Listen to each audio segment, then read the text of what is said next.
मराठी शब्दगंध सादर करीत आहे सत्यशोधक कॉम्रेड अण्णाभाऊ साठे यांच्या झुंजार लेखणीतून साकार झालेली एक मराठी कथा. कथेचं शीर्षक आहे थड्यातील हाड. मित्र हो, कथेला सुरुवात करण्यापूर्वी आपण जर आपल्या मराठी शब्दगंध या यूट्यूब चॅनलला सबस्क्राईब केलेलं नसेल तर कृपया सबस्क्राईब करा, लाईक करा आणि कथा आवडल्यास शेअर करायला विसरू नका. चला तर ऐकूया कथा थड्यातील हाड. तारगावच्या चावडीपुढच्या चौकात गावकऱ्यांची धावपळ सुरू झाली होती. थडकोबाचा भंडारा होता. गाव जेवणाचा पसारा पडला होता. पंक्तीवर पंक्ती पडत होत्या. पुंडलिक वरदे हरी च्या गर्जना सारख्या होत होत्या. भाताची दुरडी, खिरीची बादली, आमटीचा हंडा यांची धावपळ थांबत नव्हती. दामानं घ्या, देवाचा प्रसाद पानावर टाकू नका असं म्हणत पोलीस पाटील, देवाची सावळा, चव्हाण इकडनं तिकडं हिंडत होता. अरे लेका ढेकण्या, शुलुक मन की असं करती माणसं एकमेकांवर खेकसत होती. कारभारी मंडळी दमगीर झाली होती. पानावर अन्न टाकू नका असा त्यांनी तगादा लावला होता.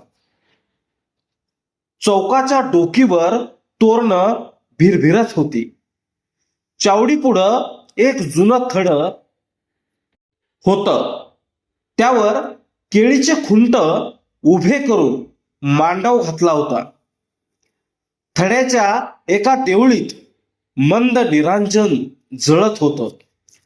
याच थड्याला तारगावचे लोक थडकुबा म्हणत नि दरवर्षी नियमानं भंडारा घालीत. तो देव म्हणे त्यांना पावत होता. ओढ्याकडील बाजूला उकिरड्यावर उष्ट्या पत्रवळ्यांचा ढीग वाढत होता. डोंबाऱ्यांची उघडी नागडी पोरं त्या पत्रवळ्यांचा झाडून त्या पत्रवळ्यांना झाडून अन्नाचे कण जमवीत होती. येणारी पत्रावळ कोरडी ठाण येई. त्यामुळे या गावची ही माणसं हलकट आहेत असा त्यांचा पक्का समज झाला होता. त्यांच्या डोकीवरून कावळे घिरट्या घालीत होते आणि उपाशी कुत्री दचकून पाहत होती. चावडीच्या कट्ट्यावर कैकांनी तळ दिला होता. वतनदार महार मान आपापली पोरं घेऊन प्रसादासाठी येऊन बसले होते. डवरी, डोंबारी, कैकाडी हे उपरी म्हणून दूर बसून पाहत होते. नाना महाराचा किशा पायरीवर पाय पसरून बसला होता. त्याचं वय 12 वर्षाचं होतं. त्याने तांबडा लंगोट लावून अंगातील फाटकी पैरण काढून खांद्यावर टाकली होती. सावळ्या रंगाचा तरतरीत तोंडवळ्याचा किशा वैतागला होता. घडोघडी जांभया देऊन समोर पंक्तीकडे पाहत होता.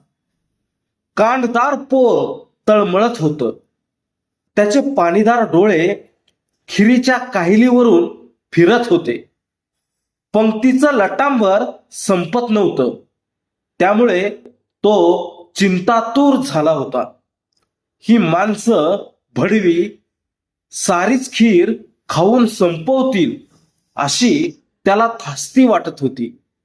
जर यांनी सारीच खीर खाल्ली तर काय करायचं याचा तो विचार करीत होता. चिडून टाच घाशीत होता. सर्वांच्या शेवटी रामोशी आला. त्याला पाहताच इतरांनी उगीच दात विचकून पुन्हा मिटले. किंचित हालचाल झाली. सर्वांना थोडं हायसं वाटलं, कारण हा रामोशी वयानं सर्वात थोर होता. परंतु त्याच्या वयाचा नक्की आकडा कोणालाच ठाऊक नव्हता.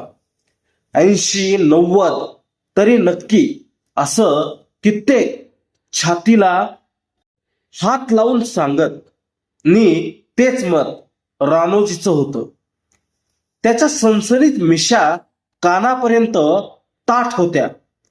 डोकीचे पांढरे केस रेशमासारखे चमकत. आणीदार नाक, रुंद नि उग्र चेहरा, यामुळे तो वाघासारखा भासत होता. त्यानं लंगोटी लावून अंगात गुळकीची पैरण घालून डोकीला बत्तीचं पांगुट बांधलं होतं. हातातील काठीचा आधार घेत तो तोलून चालत होता. अजून त्याची मान सरळ होती. गावकरी त्याला भारी मान देत. त्याचा शब्द कुणीही मोडत नव्हते.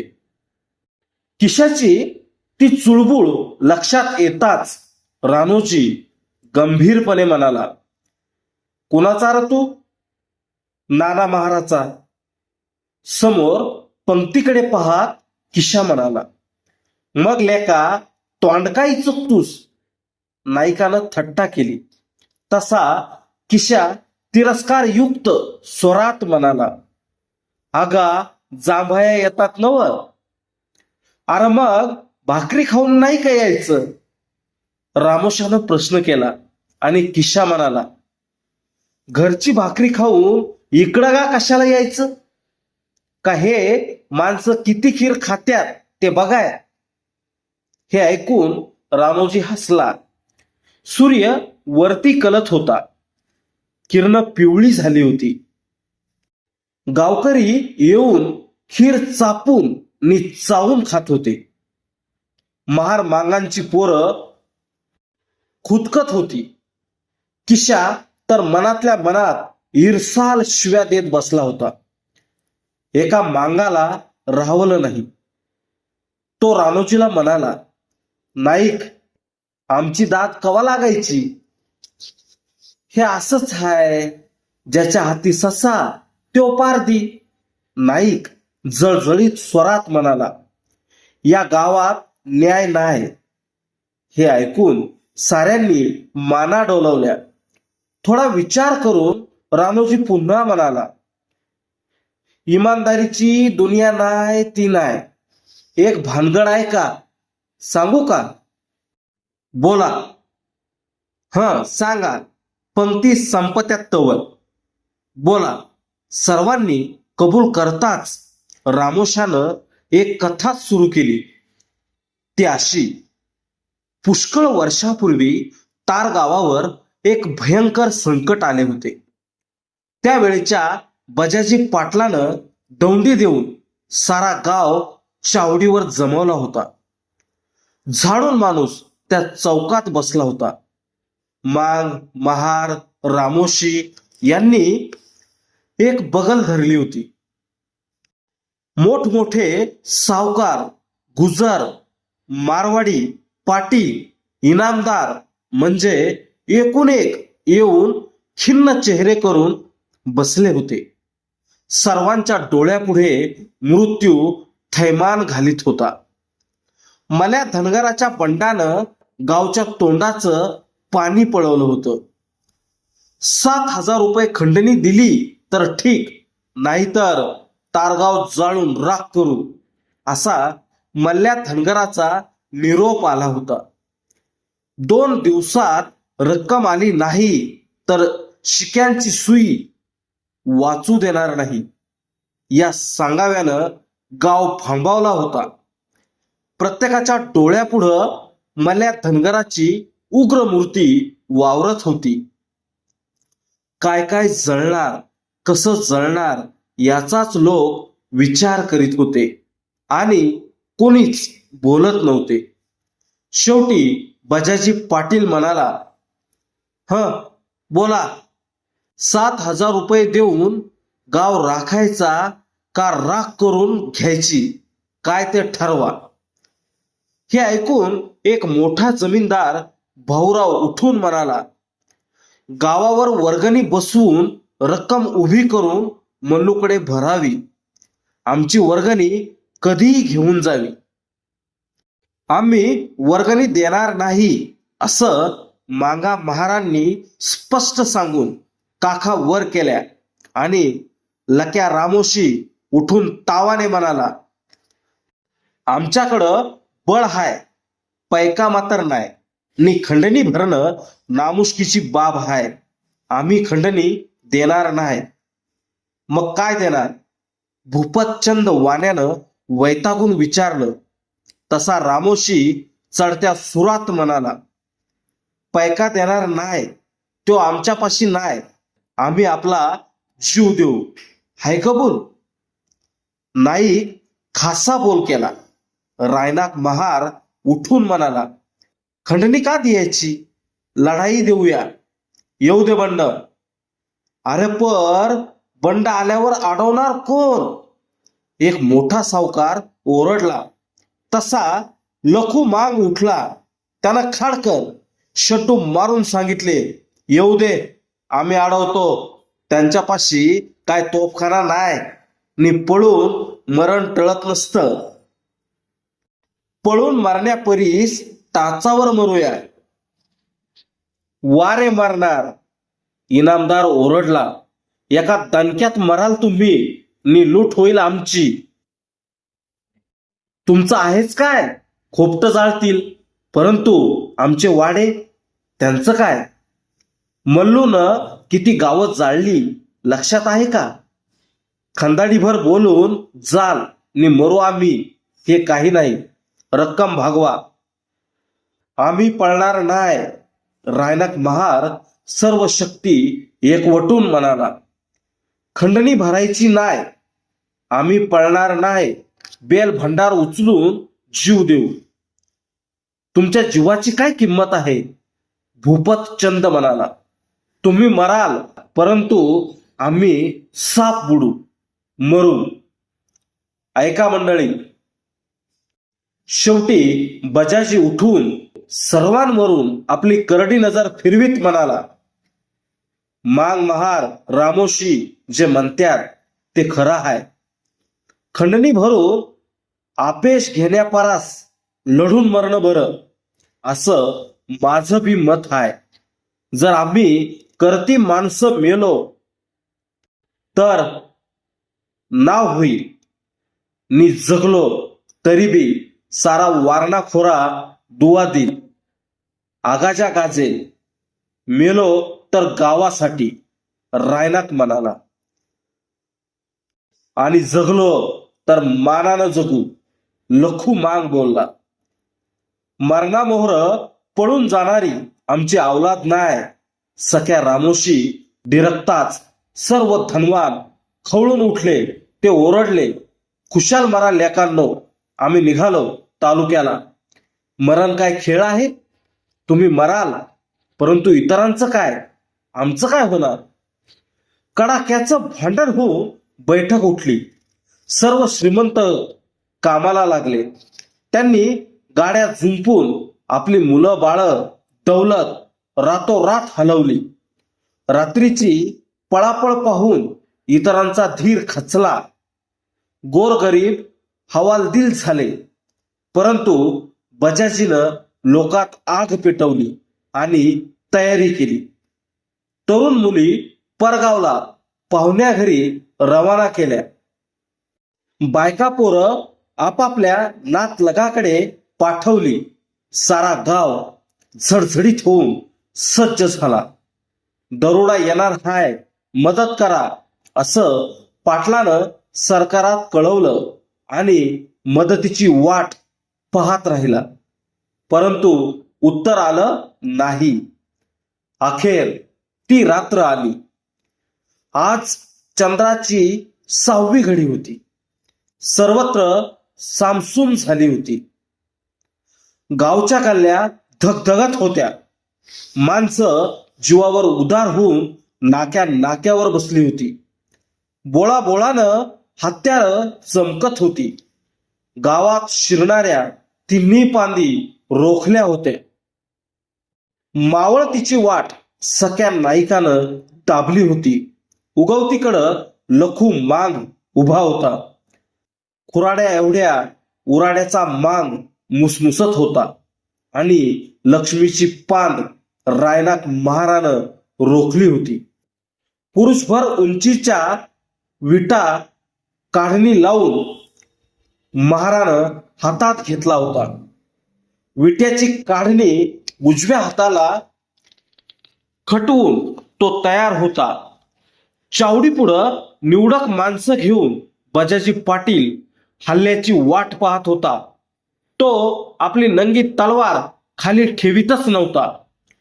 गोफणीत दगड बसले होते आणि त्याच वेळी मल्ल्या धनगर आपल्या माणसांच्या 3 टोळ्या करून गावात शिरताच शिंग फुकून लोकात गोंधळ उडवायचा कयास करीत होता. ने आपण स्वतः लक्ष्मीच्या पांदीनं हळूहळू सरकत होता. गाव बेसावध असेल असं त्याचं मत होतं. तो गावंदरीला भिडून वेशीत शिरला आणि त्याची चाहूल लागून कुत्री जागी झाली. तशी गावातील माणसं उठली.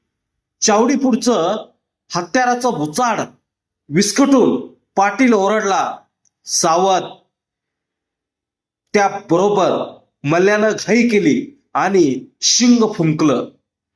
शांत रात्रीची चिरफाड झाली. लक्ष्मीच्या पांदीला मल्ल्याची वाट रोखताच हाहाकार उडाला. हाणामारीला जुपी झाली. सर्वत्र हल्ला कल्लोळ उठला. लखू मागानं कुऱ्हाड चालू केली. सख्या नाईकाला तर धुंदीच चढली. रायनाकाचा विटा भरकन 12 हात फेकला जाऊ लागला. अंतरावरचा गनिम तडाख्यात पडू लागला आणि बजाजी पाटील सर्वत्र धावू लागला. एकच आरोळी उठली, मारा, हटू नका, मोर येणाऱ्याला चेचून काढा. रायनाक ओरडत होता, माणूस हेरून मारा. लखू मांग लढत बोलत होता. रात्र थरारली होती. वातावरण पेटत होतं. माणसं लढत होती. रक्ताचे ओघळ वाहत होते. चामडे लोंबत होते. परंतु गावासाठी प्रतिकाराची आग सारखी भडकत होती. कोण कुणाला ओळखत नव्हते. जखमीला बाजूला घालून पुढे जात होते. रायनाकाच्या हातात विटा विजेप्रमाणे ये जा करीत होता. दरवेळी तो भरकन जाऊन वैरी पालथा पाडून विद्युत वेगानं परत त्याच्या हातात येत होता. काढणीचा विटा आहे हे बंडवाल्याच्या लक्षात येत नव्हतं. रायनाकानं मल्ल्या धनगर हेरला होता. त्याला दणका देण्याची त्याची तयारी झाली होती. भराभर पवित्रे बदलून तो मात करीत होता. त्याच्या पायात वीज खेळत होती. पाटील तिन्ही ठिकाणी सारखा धावत होता. त्यामुळे पाटील आपल्या मागं आहे असं सर्वांना वाटत होतं. त्याच वेळी रायनाकानं ठरवलं की मल्ल्याची माणसं मधल्या चौकात नेऊन कोंडून पारच गारद करायची. विचार करून तो नकळत माघार घेत होता. तोच चंद्रोदय झाला. महाराचा तो भयंकर विटा मल्ल्याला दिसला आणि तो फटकून लढू लागला. परंतु हा माघार का घेत आहे हे त्याच्या लक्षात आलं नाही. चौकात येताच भरकन महारानं उलटून मल्ल्याची वाट दाबली आणि सर्व बंडकरी चौकात कोंडले. पाटील व त्याची माणसं तुटून पडली नि कत्तल नेटानं होऊ लागली. नि बंडकरी एकमेकात मिसळून झंगाझंगी वाढली. रायनाकानं मल्ल्यावर डोळा ठेवून त्याला चावडीकडे रेटला. तसा मल्ल्या चावडीच्या ओट्यावर गेला. तो सरळ होणार तोच रायनाकानं विटा फेकला. पोत्यात सामता शिरावा तसा मल्ल्याचा ऊर फुटला. मल्ल्याचं काळीच फोडून विटा परत रायनाकाच्या हातात गेला. परंतु ताकदवान मल्ल्या खाली आला नाही. त्यानं कडाडून चावडीच्या खांबाला मिठी मारली. वार चुकला असं वाटून पुन्हा रायनाकानं विटा फेकला, पण घात झाला. विटा खांबात रुतून काढणी तुटली आणि एका बंडखोरानं मागून डोकीत कुऱ्हाड घालून रायनाकाला खाली पाडलं. त्याच वेळी मल्या ओरडला, पळा, घात झाला, मेलो. मग बंडकऱ्यांचा पळ सुरू झाला, पण सख्या रामोशी एका पायानं लढत होता. लखू मांग जागोजाग तुटला होता, पण बसत नव्हता. अखेर एकूण एक बंडवाला नाहीसा झाल्यावर लढाई थांबली. रक्तबंबाळ पाटलानं सर्वांना एकत्र केलं आणि त्यावेळी त्याला समजले की रायनाक महार गेला. पाटलानं हंबरणा फोडला. सर्व लोक चौकात जमले. माथारी कोठारी माणसं आली आणि सर्वांनी त्याला पाणी पाजले. बायका पोरांनी आक्रोश आरंभला. सकाळी सूर्योदयाला सरकारी मदत आली, पण तेव्हा रायनाक गावावर अनंत उपकार करून गेला होता. कित्येकांनी हातपाय गमावले. कैकांची डोकी फुटली होती. मग सरकारी माणसांनी सर्व मुर्दे तालुक्याला नेले. तार गावाची प्रेत परत आली. मग बजाजी पाटलानं रायनाकाचा देह जाळला आणि त्याची हाडं आणून चौकात थडं बांधलं. निळ्या घडीव दगडांच्या थड्यात एका दगडावर अक्षरं कोरली, गावासाठी मरणारा मर्द. पुढं दरवर्षी त्याचा भंडारा सुरू केला, पण काहींना महारांची महती रुचली नाही. त्यांनी अक्षराचा दगड निखळून दडवला आणि रायनाकाचा भंडाऱ्याला थडगोबाचा भंडारा असं नाव दिलं. रायनाकाचं नाव बुडवलं, करणी दडवली. पण असं म्हणून रामोशी थांबला. त्यानं समोर थड्याकडे पाहत हात जोडले आणि तो कापऱ्या आवाजात म्हणाला, ह्या थड्यात हाडं रायनाकाची हायती. एवढ्यात देवाजी सावळा पाटील दुःखी चेहरा करून पुढं आला. तो वेगानं म्हणाला, चला गा, बसा, खीर संपली, भात आमटी घ्या, परसात वाईचं. ते ऐकून किशा भडकला नि रामोशी म्हणाला, खरं हाय, पण थड्यात त्या गावासाठी मरणाऱ्या रायनाक महाराची हाडं आहे ती. त्या रायनाकाचा शिदू महार, त्याचा माधू महार आणि माधूचा नाना आणि नाना महाराचा ह्यो किशा. ही ती सारी रायनाकाची बहादूर अवलाद. पण रायनाकाच्या भंडाऱ्यात त्याला खीर नाही. सारी खीर गाव गिळून गेला. पण हे पाप आहे, ते कुठं फेडणार हो गाव. आता काय करायचं नाही, घोटाळा झाला. पाटील कन्हत म्हणाला, खीर संपली. म्हणताच किशा उठला आणि खांद्यावरची पैरण झटकून महारवाड्याची वाट चालू लागला. त्याच्याकडे पाहत माथारा रामोशी म्हणाला, ह्या थड्यातली हाडं तुमची हायती. जावा घरला नि दुसरा भंडारा घाला, पण हे मेल्याचं अन्न खाऊ नका. ह्यो मी निघालो, नगा आमासनी तुमचा परसाद. असं म्हणून राणोजीही किशाच्या मागोमाग दमदार गतीनं निघाला. तशी सर्व महार पोरं उठून प्रसाद न घेताच निघाली.